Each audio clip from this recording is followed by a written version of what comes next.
Smart sweets. Smart sweets. Smart sweets. Smart sweets. Smart sweets. So these little things, they not only taste great, they've led to a very sweet $360 million exit for the founder after just 5 years of coming to the market. And in this video, I'm going to discuss the company's journey and the lessons that you might find useful for your own business ventures. Tara Bosch, she started Smart Sweets out of her kitchen when she was 21 years old. 5 years later, is in 120,000 retail stores. By age 26, she sold a majority stake of the company for $360 million.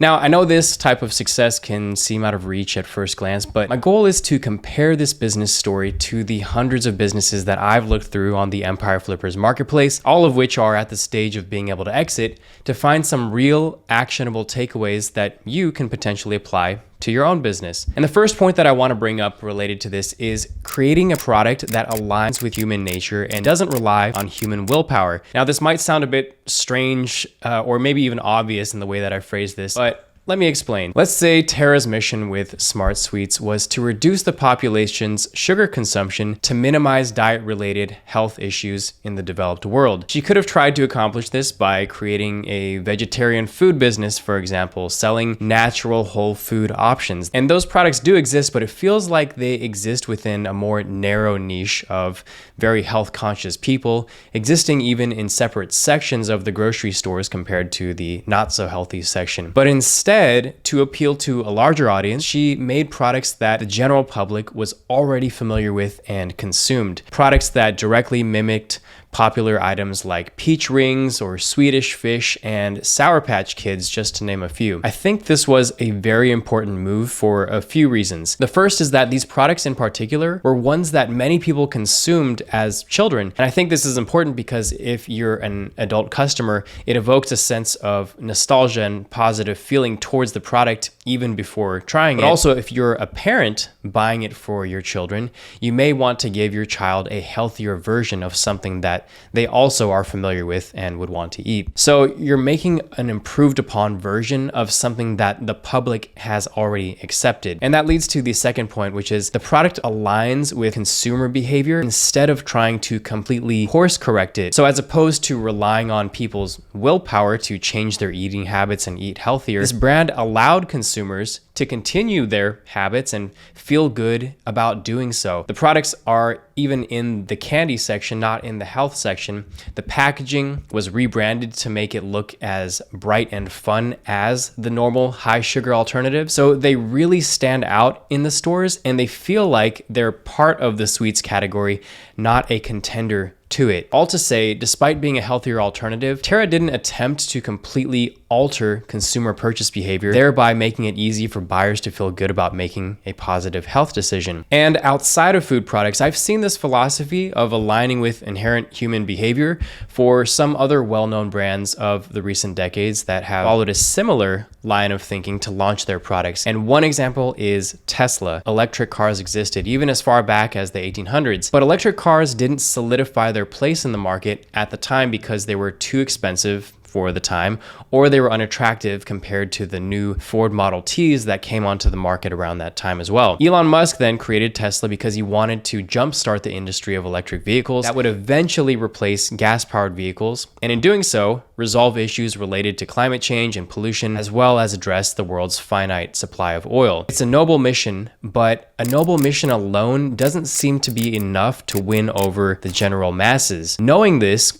Elon decided to build a product that would gain adoption not by focusing on climate change evangelists and not even early adopter tech enthusiasts who shared his worldview, but he instead decided to cater to what would align with inherent human nature and focusing on creating products that would boost perceived social status. The cars were expensive, limited in quantity, and unique in an otherwise aged automotive industry that was ruled by gas-powered vehicles. And it provided customers with a feeling of exclusivity and being part of an edgy, forward-thinking movement. Secondary to that was the positive feeling that customers were contributing to bettering the environment. So bringing this back to your own business, if you find yourself in a very niche market and you want to expand your audience, your market, how could you appeal to a broader audience by aligning with inherent human values that can make you more relatable and desired? And the next takeaway to the Smart Sweets journey is Tara's method for getting to the market. A great product was only part of the battle, and I don't want to take anything away from the hard work and everything Tara did to get to where she is. She put in a ton of work and executed on her vision,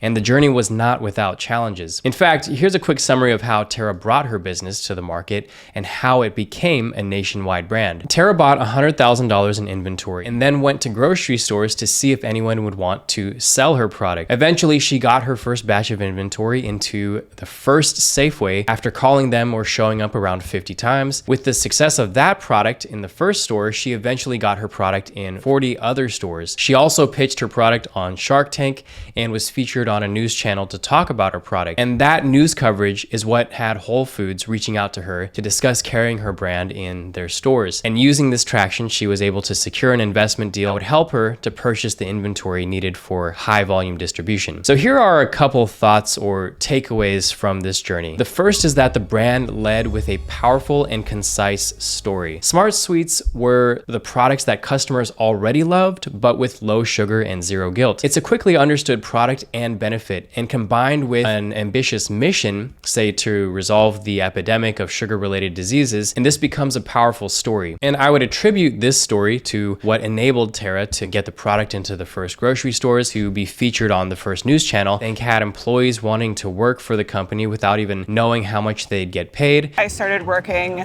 without even knowing what my salary was because I believed in it so much. And it's this kind of clear and powerful, compelling messaging that could help you as well as a business owner, whether that's the messaging on your website, your marketing copy, your ad campaign. Is the product benefit clear, quick, and compelling? And the other thing I wanted to bring up about how Tara got to market is the online business method of making it to the big stage.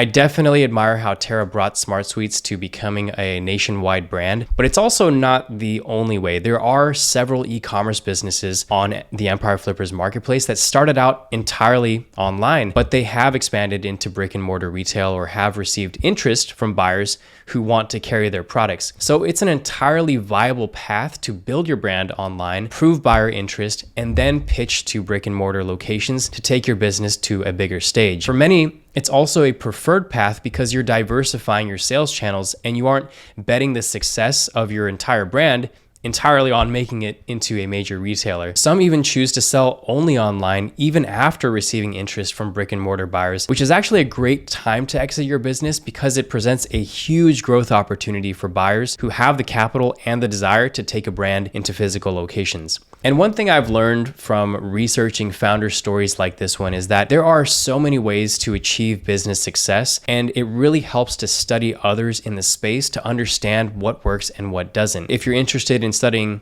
that for online businesses in particular, I recommend signing up for our free newsletter This Week in M&A, where we cover the largest events happening in the online business world on a weekly basis. And I'll leave a link to sign up below. And if you're interested in the story of someone who has achieved huge e-commerce success by focusing almost entirely online, then I recommend watching this story on Nick Bear, who went from soldier to building a nutrition supplements company to 8 figures in 8 years. That's all for now. See you next time.